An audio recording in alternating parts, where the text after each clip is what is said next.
any music, classical music. Classical music, especially, I mean, everywhere, Hindustani in the north and Carnatic in the south. And if we hear, as children, we used to hear. And you know what? I used to hear a song called Telisite Mokshamu Teliyakunna Bandhamu. Like that one song is there. Many songs, numerous songs. And this is a song in the language Telugu. And all it says is this Telisite Mokshamu. If you know it, you got moksha, means you got liberated. Teliyakunna bandhamu. If you don't know it, you continue to remain bound. Can you believe this? As kids, we used to hear it. Nobody told me what does this mean, etc.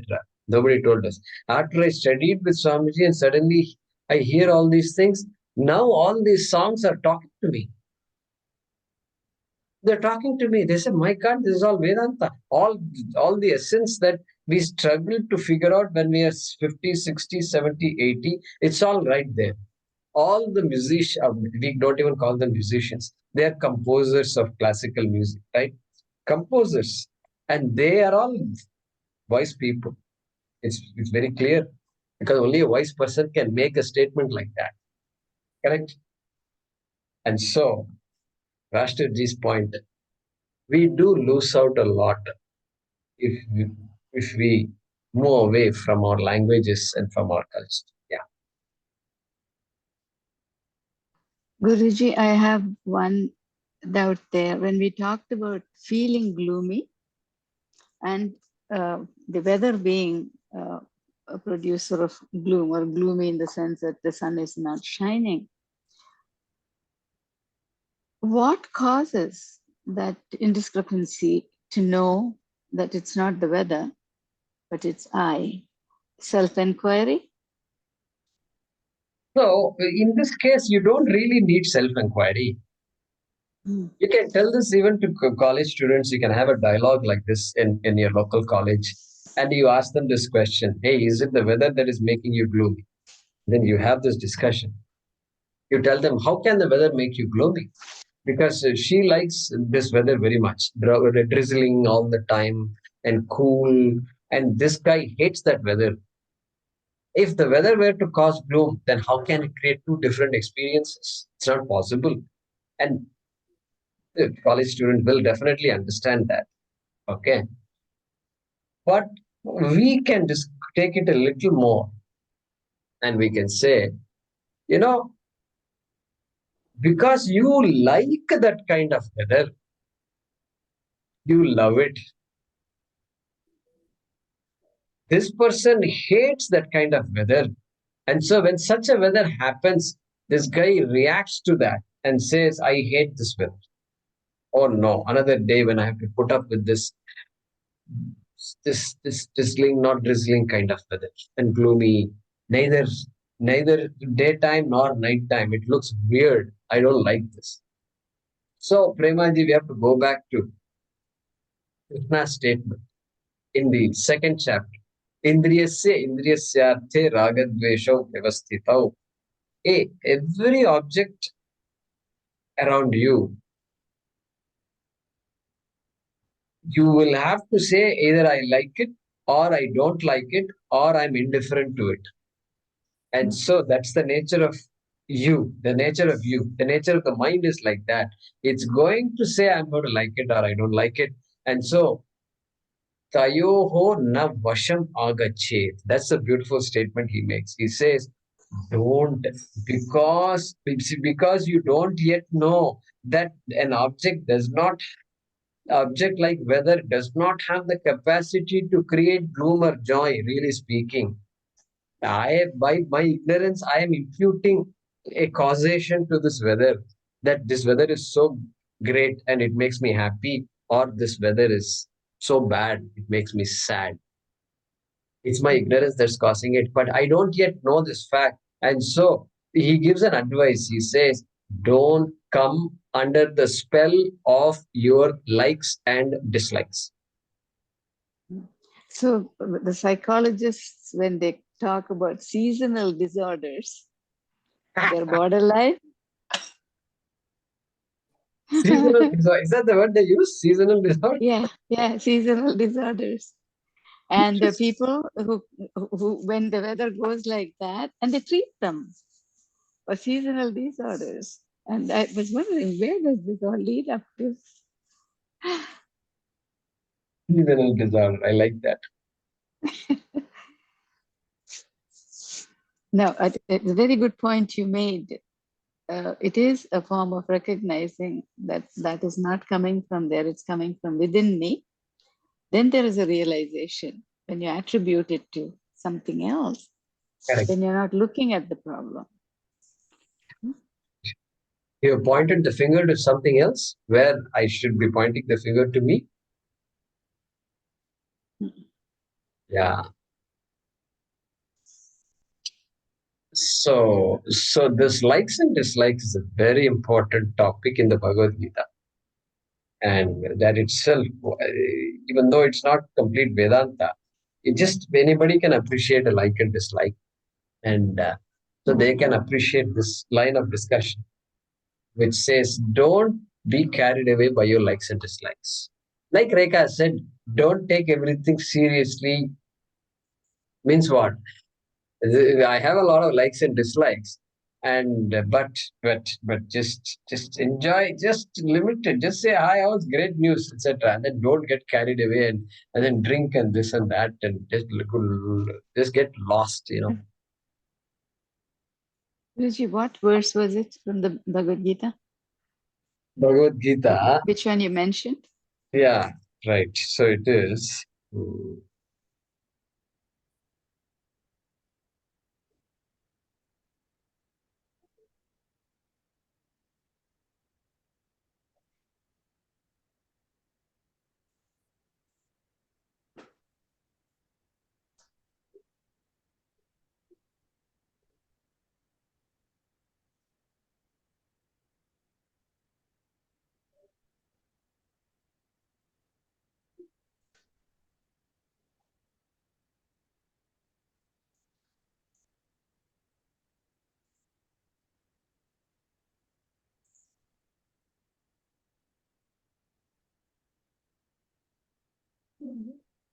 Yeah, I got it. It's the third chapter, 334. 334. I mean, I kind of knew that it was in this book. I know where that verse comes, and the location wise, I know it's on the top of the page. And I was looking at the wrong chapter. 34, 330. All right. So,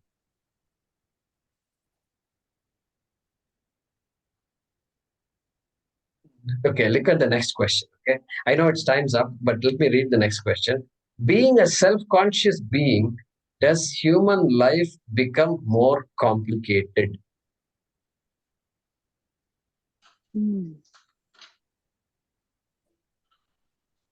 Remanji, it's a question that you only wrote from your discussions with your friends. No, there were questions You from can't say outside. it shows it shows that you yourself didn't realize you wrote such a good question. No, that's what I heard in class, and I Correct. repeated it. Correct.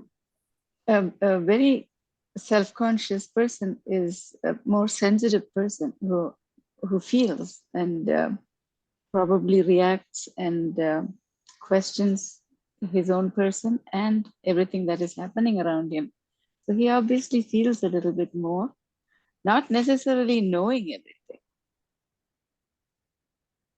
So he's also on a quest. What do you think, Rashtra? You're quiet.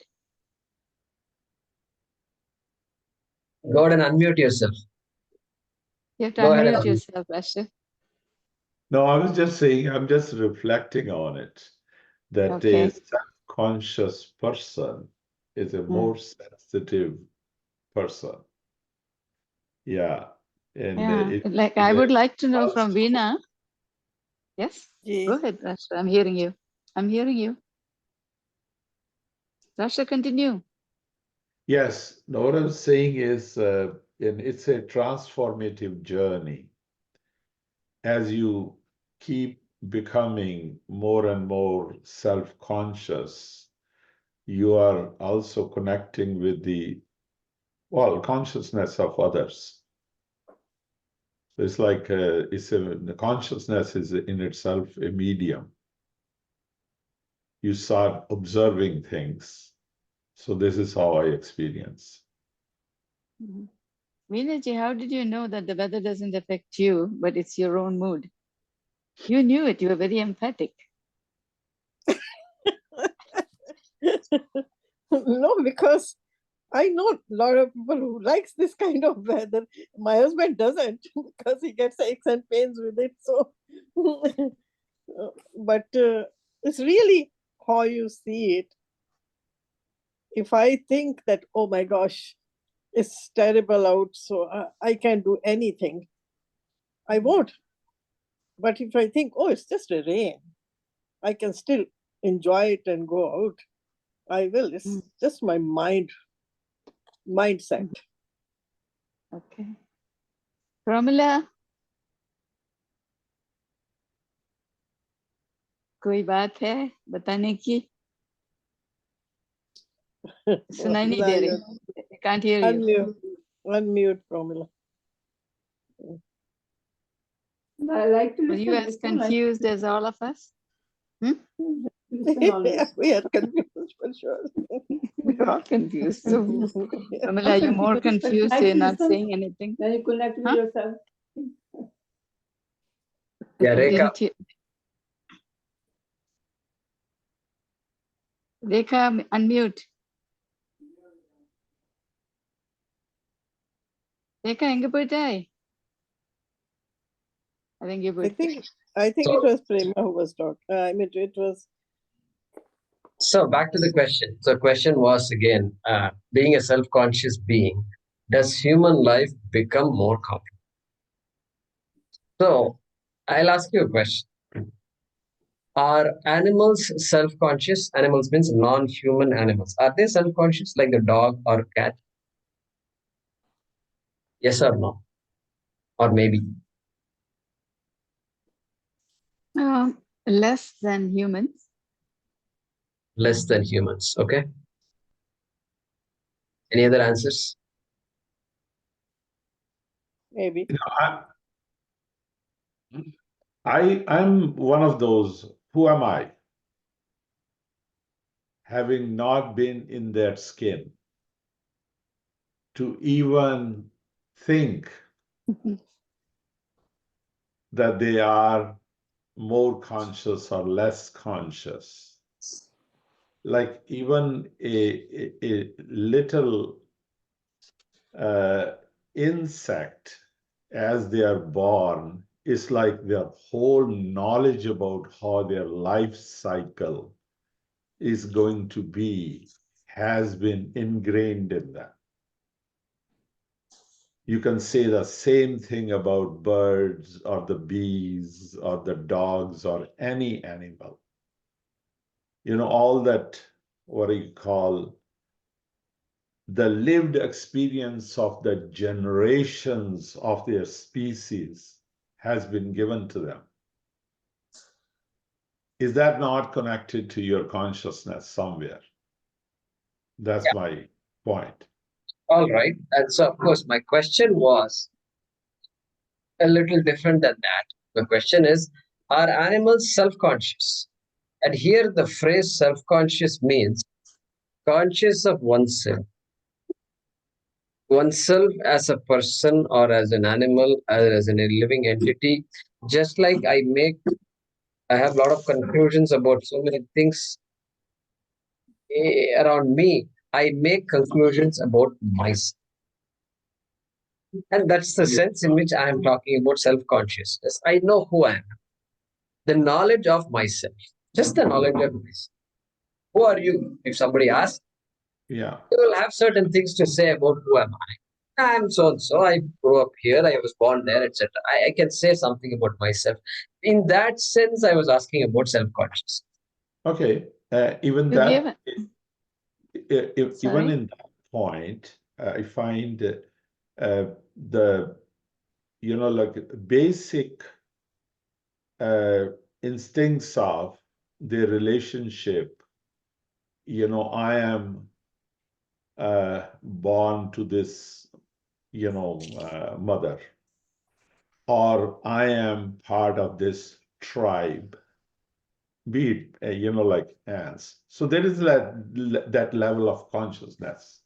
I belong in that Correct. sense. So, correct. Rashtraji is making an important point, and we'll conclude shortly after this question.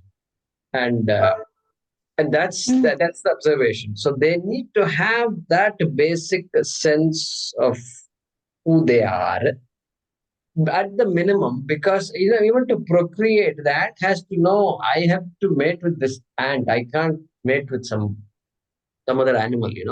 And how come they are able to do that? Because they are self-aware to that extent, just enough to know this is my tribe. This is my tribe. That's also an ant, but not my type of ant. Okay, and so the deer has to know these are all this is my deer family. That looks a little odd. They have longer horns, and that's somehow different. That much self-awareness they must have. Yeah, but that's about it. Beyond that, Sudhir, you gave a very good example the last classes where you said when they raced the dogs or they had a horse show, the pride of having won the blue ribbon did not affect the horse or the dog. It affected its owner. So that will is, affect- huh? correct. Is You're that right. what you're talking about? So that's it. So their self-consciousness extends only to a limited extent, and then maybe, oh, he's my owner, and then wag the tail. These guys are all strangers. He's the owner. He's my master. To that extent, they know, right? Then we go beyond that. We go much beyond that. We have an idea about the self, about our family, how great my family was. They're all a family of scientists, or they're all a family of Vedic Pandits and all these things. So therefore, I'm a very important person. Okay, and I'm already on top of that. I'm accomplished. I've got all these degrees. So there is all these ideas of accomplishment and so forth. On top of that, I make a judgment about myself also. What is the judgment? I am a successful. I've been successful, or I've been a failure. One after the other, failure has been hitting me. I'm unlucky because I've ended up in a wrong marriage, and so I'm unlucky. And my children didn't grow up well, so therefore I should have done a better job. Therefore, guilt. I'm guilty of this. I'm guilty of that. I'm A B C D E F guilt. I'm telling you, friends, no animal has guilt. No animal has a sense of accomplishment. I'm great. Among all the deer, I am a great deer. Among all the Danes, I am the great Dane. No, no. Among all the great Danes, I am the great Dane. No. No great Dane has an idea of greatness like the way we have the idea of greatness. And so what if you ask? That is the cause for all the depression. What is the cause? This enhanced idea of self-consciousness, self-awareness makes it's all good, but it makes me make a judgment about myself. No animal makes a judgment about itself.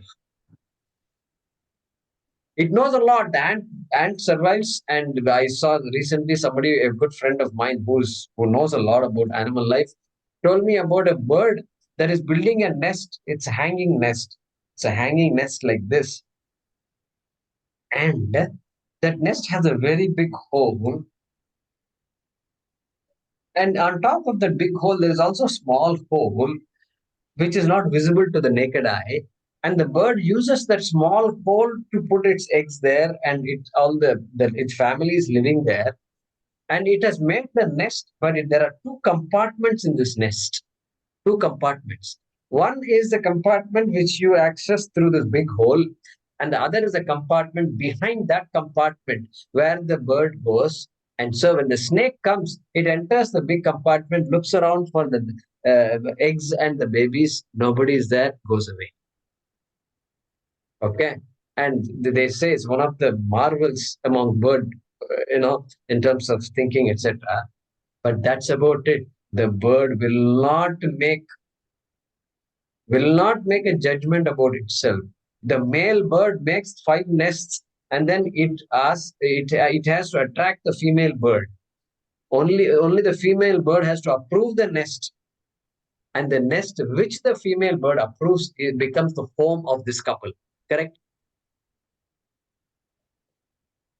But the male bird will not be guilty, will not make a judgment. Look, oh, I made 5 nests, and it did not. This little lady did not like 4 of the nests. What a lady she is. No, no such guilt, no such feeling, nothing. All the hard work I did went waste. All because of you only. Okay, this is called judgment. And only that applies only to human beings. An animal cannot make a judgment like that. Its level of self-consciousness is just enough. Beyond that, it doesn't go. But our level of self-consciousness is so much that we make a judgment not only about the things in the world, but also about ourselves. That is what causes suffering. That's why we say animals don't suffer like human beings.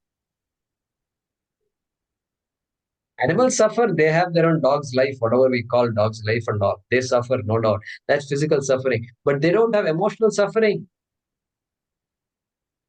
For us, emotional suffering is the biggest baggage. Physical suffering, anybody can deal with. Arthritis, we can deal with arthritis. Yeah, painful, no doubt. From morning to evening, it's painful. But we can deal with it. But this one, the words you told me in that party the other day, and that's what is just gnawing me. I am unable to sleep because of that. So anyway, I just wanted to say that because this topic of self-consciousness came up from this question. Being a self-conscious being, does human life become more complicated? That was a question, right? So we need to bring all that discussion into that question. Good. So it's about 8:00 a.m. here, and it's the day starting. And for you, the day is, many of you, the day is just ending, and we are looking forward to go to bed. Thank you once again for joining us. And we'll conclude with a prayer here, okay? Om Purnamadah Purnamidam Purnat Purnamudachyate Purnasya Purnamadaya Purnameva Vashishyate. Om Shanti Shanti Shanti. Harihi Om Shri Gurubhyo Namaha. Harihi Om. Thank you. Thank you all very much. Thank you, Vijay. Very good. Thank See you you next very week. much. See you next month. Yes.